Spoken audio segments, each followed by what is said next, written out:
अब्बास अंसारी की सदस्यता जानबूझ करके ली है। जो लोग डीएनए पूछ रहे हैं उनकी सदस्यता क्यों नहीं जा रही कि फैसला भी जाति के आधार पर हो रहा है। कभी कभी फैसला कराने के लिए कुछ लोगों को पोस्ट करके भेजा जा रहा है। इसीलिए पहले दिन से हम लोग कहते हैं संविधान को खतरा है। पुलिस पे एफआईआर लिखा रही है और पुलिस कितनी करप्ट कर दी गई है। जब आप पुलिस से पॉलिटिकल लोगों को दबाने का काम करोगे तो पुलिस भी तो अपना मनमानी करेगी। व्यक्ति तो अच्छे लग रहे हैं क्योंकि आप सब लोग मौजूद थे, मैंने वीडियो देखा है।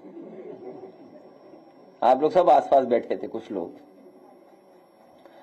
लेकिन जो बुना हुआ जाल है उसमें कितना कामयाब होंगे तोड़ने में। और पुलिस कितनी करप्ट कर दी गई है। जब आप पुलिस से पॉलिटिकल लोगों को दबाने का काम करोगे तो पुलिस भी तो अपना मनमानी करेगी। अभी पंचायत के चुनाव आने वाले हैं, तो मान लीजिए पुलिस से ही अगर आप विपक्ष के लोगों पर दबाव बनवाओगे, उन्हें पकड़ा पकड़ी करवाओगे, उन पे झूठे मुकदमे लगवाओगे, तो क्या उम्मीद करोगे कि पुलिस फेयर काम करेगी उसके बाद। और उत्तर प्रदेश तो वो प्रदेश है जहां पर पुलिस को पकड़ रही है, पुलिस पे एफआईआर लिखा रही है। कई घटनाओं की तो आपको और हमको ही सच्चाई नहीं पता है कि सोचिए नए अधिकारी बने और स्वागत कैसे हुआ किसी थाने में किसी का। सोचिए आप, सुनने में आई कि कोई बड़ी घटना हुई है लखनऊ में, तो अगर पुलिस को आप इतना अधिकार दे दोगे, अधिकार होना जरूरी है, लेकिन जब आप उससे पॉलिटिकल काम लोगे, गलत काम कराओगे, तो गलत आपके साथ भी होगा। देखिए, हालांकि मैं ऐसी बात कह दूं जिससे हम पे भी हमारे भी मुकदमे दर्ज हो जाएं। अब्बास अंसारी की सदस्यता जानबूझ करके ली है, सरकार ने जानबूझ करके ली है। और अगर इन्हीं स्टेटमेंट्स पे किसी की सदस्यता ली जा सकती है तो इसके सरकार के बैठे हुए लोग क्या बोल रहे हैं? क्या मेरा डीएनए याद दिलाएंगे वो लोग? क्या समाजवादियों का डीएनए पूछेंगे? जितनों ने डीएनए की बात की उनकी सदस्यता क्यों नहीं लेते हैं जज लोग? जो लोग डीएनए पूछ रहे हैं उनकी सदस्यता क्यों नहीं जा रही है? मुझे तो लगता है कि फैसला भी जाति के आधार पर हो रहा है। कभी कभी फैसला कराने के लिए कुछ लोगों को पोस्ट करके भेजा जा रहा है। इसीलिए पहले दिन से हम लोग कहते हैं संविधान को खतरा है। और केवल समाजवादियों की सदस्यता जा रही है।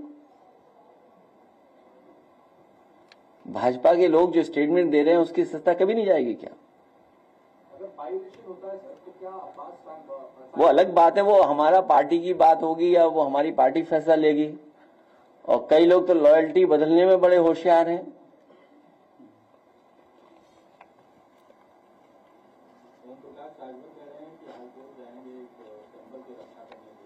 किसकी रक्षा करेंगे?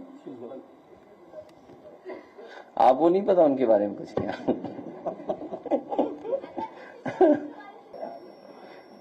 अब जो उनके हाथ में उसी में घोटाला कर सकते हैं। अरे वही नहीं घोटाला, आप बताइए कि आपको हमको पता ही नहीं लगा कि वो उत्तराखंड में पैसा किसका था। नहीं, उत्तराखंड वाला कहां पता लगा हमें आपको। और एक अधिकारी तो काम अच्छा कर रहा था, अंडरग्राउंड होना पड़ा उसे। बहुत अच्छा अधिकारी था, बताइए उसको अंडरग्राउंड करना पड़ गया। हाँ, अच्छा अधिकारी था।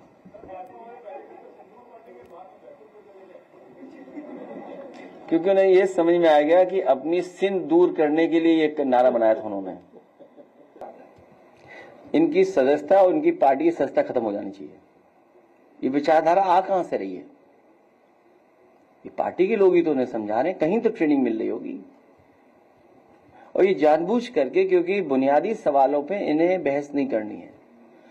हमारे बहन जो बता रही हैं कि बड़े पैमाने पर छात्र नौकरी को लेकर के, अपने तमाम चीजों को लेकर के धरने पे बैठे हुए हैं, कोई सुनवाई नहीं सरकार में। ऐड निकला, कुछ देर बाद ऐड डिलीट हो गया। बताओ, पेपर लीक की सिल्वर जुबली मन रही इनकी, कोई कल्पना कर सकता है? पेपर लीक की क्वार्टर सेंचुरी लग चुकी है अभी तक, और कितने लोग प्रभावित होंगे सोचिए आप उनसे, जिन्होंने फॉर्म भरा होगा। तो इसीलिए जानबूझ करके इस तरह की बहस छेड़ना चाहते हैं, और ये अभी कम हो रहा है। चुनाव के आते आते देखिए क्या क्या होता है।